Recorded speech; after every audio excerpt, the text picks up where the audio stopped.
네, 평론가 조우석입니다. 오늘 역시 계엄 실패 이후 후폭풍 얘기를 할 수밖에 없습니다. 하려면 제대로 했었어야 됩니다. 그렇지 못해서 어설프게 선포했던 계엄령의 뒤끝이 지금 장난이 아닙니다. 당장 민주당은 윤석열 대통령에 대한 탄핵 소추안을 이번 주에 또 올린다고 그럽니다. 그거는 제가 볼 때는 겁박을 위한 카드에 불과합니다. 저는 오늘 이 방송에서 작은 거 빼고 큰 틀에서 앞날을 조망을 하고 앞으로 6개월을 예측해보자, 이런 방송을 준비했습니다. 윤석열 대통령에 대한 탄핵은 제가 볼 때 민주당의 그냥 협상 카드 중에 하나입니다. 실제로는 이재명과 한동훈이 뒤에서 딜을 하고 있을 가능성을 배제 못한다는 말씀을 먼저 드리겠습니다. 거기에서 윤통의 직무를 배제하는 원칙을 재확인하는 거를 더해서 대통령 임기 단축도 당연히 거론하게 될 것으로 보입니다. 이런 걸 전제로 해서 앞으로 펼쳐질 정국을 세 갈래로 나눠보겠습니다.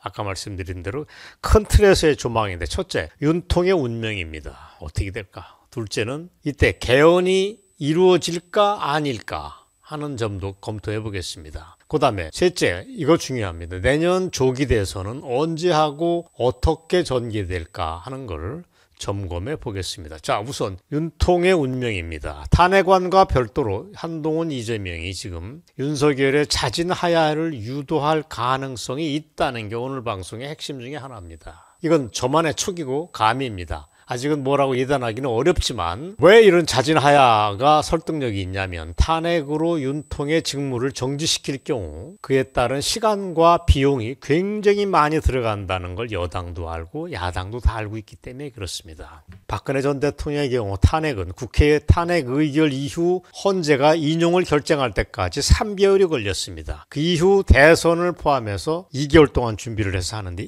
딱 5개월이 걸렸습니다. 이번 탄핵도 최소한 그 정도, 아니면 더 갈 수도 있습니다. 그런데 하야를 하는 순간은 바로 대선에 들어갈 수 있습니다. 그런 장점이 있기 때문에 여전히 매력적인 검토의 대상으로 지금 언급되고 있을 거로 봅니다. 그 다음에 탄핵이 문제가 되는 거는 현재 헌재의 정원이 3사람이 모자라는 그런 상황을 감안해서 그렇습니다. 6명으로 한다는 게 걸림돌입니다. 빠르게 3명 임명하고 한다? 시간이 그렇게 충분할까 걱정이 됩니다. 자, 진짜 걱정은 국회가 설사 탄핵을 의결한다고 해도 매일 거리에서 찬반을 둘러싼 시위로 사회적 대립이 격화될 겁니다. 그건 서로에게 부담이 되겠고 대한민국 이미지는 더 떨어질 걸 피할 수가 없습니다. 이런 상황에서 자진 하야로는 윤통에게도 그렇게 나쁘지가 않습니다. 왜 그러냐면 어차피 그는 임기 문제와 전국 안정 방안을 당에게 위임했다고 미리 얘기를 했지 않습니까? 이런 상황에서 세상이 더 요란해지면 등 떠밀려 나가는 경우가 있는데, 등 떠밀려 나가는 것보다는 알아서 퇴진하는 게 더 나을 수도 있다는 뜻입니다. 옛날 1960년도 이승만 대통령의 하야의 복사판이 되지 않을까 싶습니다. 이걸 두고 지금 이재명도 머리를 굴리고 있습니다. 선거법 위반과 관련해서 대법원에서 확정 판결을 내리기 전에 대선 날짜를 확정하는 게 나한테 유리하겠다는 확신이 든다면 자진 하야 유도 쪽으로 이재명도 마음을 바꿀 수가 있습니다. 어쨌거나 이런 거는 굉장히 많은 변수가 한꺼번에 돌아가는 거라서 미리 예단하는 건 아닙니다. 그러나 우리의 선택지를 조망해보자는 측면에서 말씀을 드립니다. 자, 구체적으로 그림이 어떻게 될까도 점검해 보겠습니다. 윤통이 하야를 하게 된다면 헌법 68조 2항에 따라서 60일 이내에 다음 대선을 치르게 됩니다. 며칠이라고요? 2개월입니다. 60일 이내에 대선을 치릅니다. 그렇다면 시간표를 점검해 보겠습니다. 이달 안에 12월 안에 자진 하야가 이루어질 경우 빠르면 2월, 내년 2월 아니면 3월에 조기 대선도 가능하다는 뜻입니다. 다만 정치권이 그걸 합의하는데 시간이 많이 걸린다면 4월, 5월 달에로 미뤄질 수 있다. 그러나 그 이후까지 미뤄지기는 어렵다. 땡볕에 6월, 7월, 8월에 대선이 이루어지는 경우는 거의 없습니다. 어쨌든 대선 일정은 8년 전 박근혜 시절하고 비슷하게 흘러간다는 얘기입니다. 그 당시 8년 전 기억하십니까? 5월에 했던 2017년 대선은 5월에 이루어졌습니다. 그래서 그때 대선을 장미 대선이라고 불렀던 걸 여러분 기억하실 겁니다. 자, 정리하자면 첫 번째, 윤통의 운명. 그 다음에 다음 대선 일정은 아마 빠르면 3월, 4월, 늦어도 5월 이전에는 대선이 치러진다는 걸 여러분이 염두에 두셔야 됩니다. 자, 우리의 관심은 개헌이 정말 이루어질까 하는 문제도 점검을 해야 됩니다. 개헌은 그렇게 가능성이 높지 않다고 저는 봅니다. 여당과 야당이 합의를 하기 나름이지만 문제는 지금 너무 시간에 쫓깁니다. 따라서 윤통의 하야를 유도하는 선에서 땜빵을 할 가능성이 높지만 저는 국민들이 하는 순간에 내각제 개헌도 협상 테이블에 올라갈 수는 있다고 봅니다. 지금의 대통령 중심주의에서 내각제 개헌도 이루어질 수 있습니다.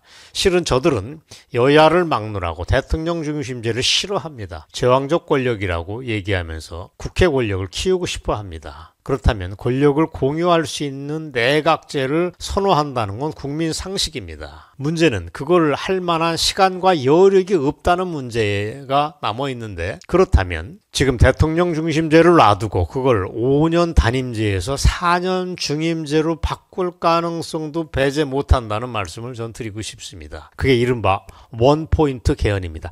딱 하나만 바꾸겠다는 겁니다. 그걸 할 경우 국회에서 재적의원 3분의 2 이상으로 의결을 한번 해야 됩니다. 그 다음에 다시 국민투표를 거쳐야 합니다. 따라서 국민투표가 내년 상반기 중에 개헌을 위해서 한 번, 대선 때 또 한 번 해서 모두 2차례 있을 수 있다는 걸 오늘 방송에서 말씀드리겠습니다. 자, 그러면 오늘 내년에 조기 대선은 어떤 양상으로 전개될까도 말씀을 드려야 합니다. 민주당은 당연히 이재명이가 제일 유력합니다. 그 정치적인 악마가 아마 나올 가능성이 현재로서는 굉장히 높습니다. 그걸 인정을 해야 됩니다. 대통령 이재명 시대가 정말 우리가 봐줄 수 있느냐, 이민 가고 싶다고 하는 얘기가 지금 폭발하고 있지만 현실은 그렇지도 않습니다. 그렇다고 미리 포기할 수도 없는 겁니다. 자, 그래서 박근혜 탄핵 이후 치러진 2017년 대선을 여러분한테 환기시켜 드리겠습니다. 당시 문재인이가 받았던 득표는 그 난리를 치고 했던 득표는 41.1%였습니다. 지금 사진으로 보시죠. 41.1%. 단 그때 홍준표가 받았던 게 24%였습니다. 안철수 21.4%, 유승민